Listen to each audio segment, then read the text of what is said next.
السلام علیکم ورحمۃ اللہ وبرکاتہ. الحمد للہ الذی خلق البر والبحر والشجر والحجر والصلاة والسلام علی من محا الشرک وعلی آلہ اصحابہ اجمعین. اما بعد.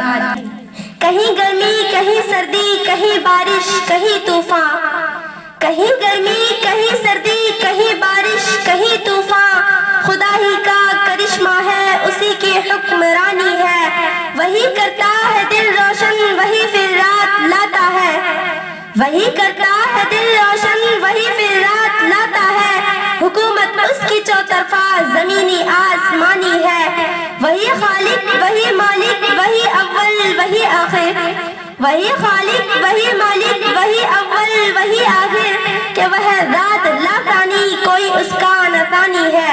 جناب صدر، مشفق و مربی، اساتذہ کرام اور میری پیاری ساتھیوں، آج میں آپ حضرات کے سامنے خدا کے وحدانیت پر کچھ کہنا چاہتی ہوں، کچھ سنانا چاہتی ہوں اور کچھ بتانا چاہتی ہوں، خدا کے وجود کا یقین دلانا چاہتی ہوں.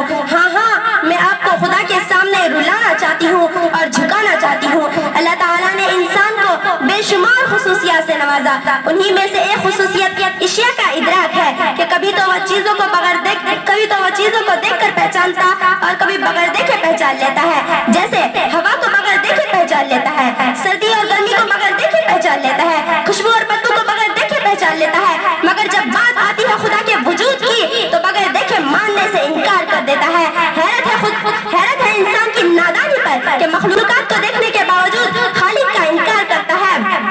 رحمت خداوندی کے بے شمار رحمت خداوندی کے ہزار مظاہرے دیکھنے کے باوجود رحیم کا انکار کرتا ہے. قدرت خداوندی کے بے شمار کرشمے دیکھنے کے باوجود قدیر کا انکار کرتا ہے. ہر چیز کی نشو و نما بر وقت برمحل ہوتے ہوئے دیکھنے کے باوجود رب کا انکار کرتا ہے. اور خدا کے وجود کا انکار کرنے والوں، ذرا بتاؤ تو صحیح کہ ایسا ہو سکتا ہے کہ پیدائش تو ہم مگر پیدا کرنے والا نہ ہو، پرورش تو ہم مگر پالنے والا نہ ہو، رحمت تو ہم مگر رحم کرنے والا نہ ہو، قدرت تو ہم مگر قدرت والا نہ ہو. اگر تمہارا جواب نفی میں ہے اور یقیناً نفی میں ہے تو تم ان چیزوں کے باوجود سے خدا کا انکار کرو گے. جناب صدر، اتنا لمبا چوڑا زمین و آسمان کو چھوتے ہوئے اونچے اونچے پہاڑ، لہکتی مہکتی کلیاں، بل کھاتی ہوئی ندیاں کیسے وجود میں آ گئے؟ کیا ان چیزوں کو کوئی پیدا کرنے والا نہیں؟ کیا ان چیزوں کو کوئی بنانے والا نہیں؟ یقیناً کوئی ذات ہے جو ان تمام چیزوں کی خالق و مالک ہے. سامیات بزم، اللہ قرآن میں کہتا ہے کہ ہم تمہیں اپنی نشانیاں دکھاتے ہیں، کیا یہ دیکھتے ہیں؟ اللہ کی نشانیوں کو اللہ کہتا ہے وَإِنَّ لَكُمْ فِي الْأَنْعَامِ لَعِبْرَةً، تمہارے لیے چوپائیوں میں بھی نشانی ہے. نشانی کیا ہے؟ آگے اللہ نے بیان کیا، جو تمہیں وہ چیز پلاتے ہیں جو ان کے پیٹوں میں ہے. پھر کہا کہ وہ دودھ ہے جو ہم تمہیں پلاتے ہیں گوبر اور خون کے درمیان. ذرا غور کرو، گوبر بدبودار ہے، خون بدبودار ہے، مگر دودھ خوشبودار ہے. یہ کس نے کیا؟ بھینس کا رنگ کالا ہے، چارے کا رنگ ہرا ہے، مگر دودھ کا رنگ سفید ہے. یہ کس نے کیا؟ ذالکم اللہ، یہی تو ہے اللہ. آفاقی اور مشاہداتی دلائل کو چھوڑ دے انسان تو خود اپنی حقیقت میں غور کر. اللہ کہتا ہے اخلقکم فی بطون امہاتکم خلقا من بعد خلق فی ظلمات ثلاث، کہ اللہ تمہیں تمہارے ماں کے پیٹوں میں پیدا کرتا ہے، پیدائش کے بعد پیدائش، درجہ بدرجہ، تین اندھیروں میں.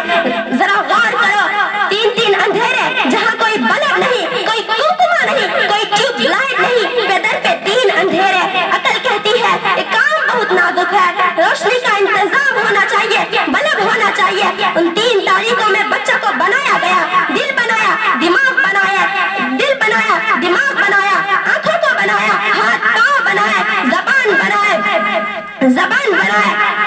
ان تین اندھیروں کے باوجود بچے کی پیدائش میں کوئی خرابی نہیں ہوئی، کوئی گڑبڑ نہیں ہوئی. اور قرآن دلائل سے بھرا ہوا ہے، قرآن نشانیوں سے پر ہے، قرآن بینات سے معمور ہے. منکرین خدا سے صرف 2 سوال پوچھتا ہے اور انہیں جواب دینے کا قیامت تک وقت دیتا ہے، لیکن نہ تو اب تک کوئی جواب آ سکا اور نہ آئندہ آ سکتا ہے. قرآن کہتا ہے ام خلقوا من غیر شیء ام هم الخالقون، ہزار براہین کو اپنے اندر سموئے ہوئے ہیں. چنانچہ میں آپ کے سامنے قرآن ہی کی ایک ایسی دلیل بیان کر رہی ہوں جس کا کوئی توڑ نہیں، جس کا کوئی جواب نہیں. یہ لوگ بغیر کسی موجود کے وجود میں آ گئے یا پھر یہ لوگ خود اپنے وجود میں آ گئے. اگر وہ یہ کہے